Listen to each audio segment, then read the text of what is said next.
ষাট গম্বুজ মসজিদ এটা বাংলাদেশ বাগেরহাট জেলার দক্ষিণ পশ্চিমাঞ্চলে অবস্থিত একটা প্রাচীন মসজিদ। এই মসজিদের গায়ে শিলালিপি অথবা খোদাই করে কারো নাম লেখা নেই, তবে নিঃসন্দেহে এটা খান জাহান আলী নির্মাণ করেছেন। আর খান জাহান আলী ছিলেন একজন ইসলাম ধর্ম প্রচারক, বিশিষ্ট আলেম, যিনি সেই সময়কাল বাংলাদেশ বাগেরহাট জেলার শাসক ছিলেন। ধারণা করা হয় তিনি 1500 শতাব্দীতে এই মসজিদটি নির্মাণ করেন এবং প্রচুর অর্থ খরচ করেন এবং অনেক বছর সময় লাগে। হ্যালো, আসসালামু আলাইকুম, সবাই কেমন আছেন? আমরা তো আল্লাহর রহমতে ভালো আছি। আমরা খুলনার মানুষ, আমাদের নতুন করে বাগেরহাট ষাট গম্বুজ মসজিদ সম্পর্কে কিছুই জানার নেই, তবুও কেন জানি বারবার মনটা ছুটে আসে ঠিক এখানে। প্রায় 2-3 বছর হয়ে গেছে এই মসজিদে আসিনি, তাই আজকে যেহেতু আবার সুযোগ হলো তাই আর দেরি করলাম না, সাথে সাথে চলে আসলাম। সেদিন ছিল শুক্রবার, আমাদের সঙ্গে যে পুরুষ মানুষগুলো মানে আমাদের কাকা মামারা ছিল তারা জুমার নামাজ আদায় করলেন এই মসজিদে, আর আমরা মহিলা আমাদের জন্য নামাজের জন্য ব্যবস্থা করা ছিল পর্দার আড়ালে। এসে 2 রাকাত নফল নামাজ পড়লো, মনটা কেমন যেন প্রশান্ত হয়ে যায়। জানি আল্লাহর ঘর সব ঘরই সমান, কিন্তু এই মসজিদটা স্পেশাল লাগার কারণ হচ্ছে এই মসজিদে অনেক বড় মাপের আলেম নামাজ আদায় করেছে, যার জন্য একটু স্পেশাল মনে হয়। সেখান থেকে আমরা চলে গেলাম মাজারে,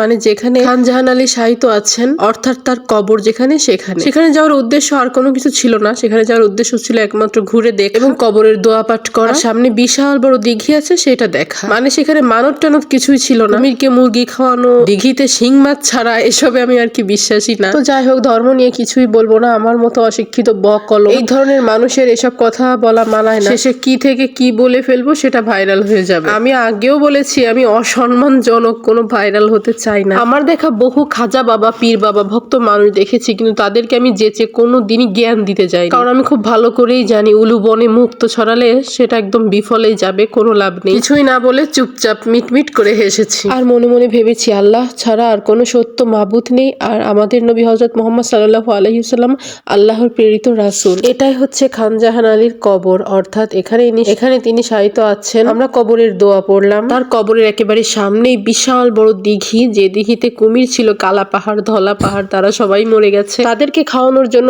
দেশ দেশান্তর থেকে মানুষ মুরগি, ছাগল এসব নিয়ে আসতো। তো এখন কালা পাহাড়, ধলা পাহাড়ও নেই, ভণ্ড কিছু ফকির ছিল, তাদের খাওয়ানো এই পর্যন্তই শেষ। তবে একটা কথা সত্য, এই দিঘির সামনে দাঁড়িয়ে দিঘির বিশালত্ব দেখে মনটাও বিশাল হয়ে যায়। আসলে ইতিহাস কোনো গল্প বা আমাদের কল্পনা নয়, সত্য উন্মোচন করার আর একটা নামই হচ্ছে ইতিহাস। আসলে ছোটবেলা থেকে এই দিঘি, মাজার, ষাট গম্বুজ মসজিদ সম্পর্কে বাবা মায়ের মুখে যে ইতিহাসগুলো শুনেছি, সেগুলো তো আর আমার 3 মিনিটের ভিডিওতে আপনাদেরকে বলে আমি কখনোই শেষ করতে পারবো না। শুধু এতটুকু বলতে পারি, আমাদের খুলনা বিভাগীয় বাগেরহাট জেলার এই ষাট গম্বুজ মসজিদ, এই মাজার আমাদের একটা ঐতিহ্য কিংবা আমাদের একটা গর্ব। যাই হোক, অনেক আগে এসে একবার কুমিরের গায়ে হাত দিয়েছিলাম, তো এখন তো আর কুমির নেই, এখন আছে মাছ। মাছগুলো এতটা চালাক, ওরা খুব ভালো করেই জানে ওদেরকে খাবার দেওয়া হবে এখানে, তাই এখানে এসে সব ভিড় করে আর সবাই খাবার কিনে কিনে ওদেরকে খাবার খাওয়ায়। তো যাই হোক, আমার ব্যক্তিগত খারাপ লাগা একটা ব্যাপার আপনাদের সঙ্গে শেয়ার করব।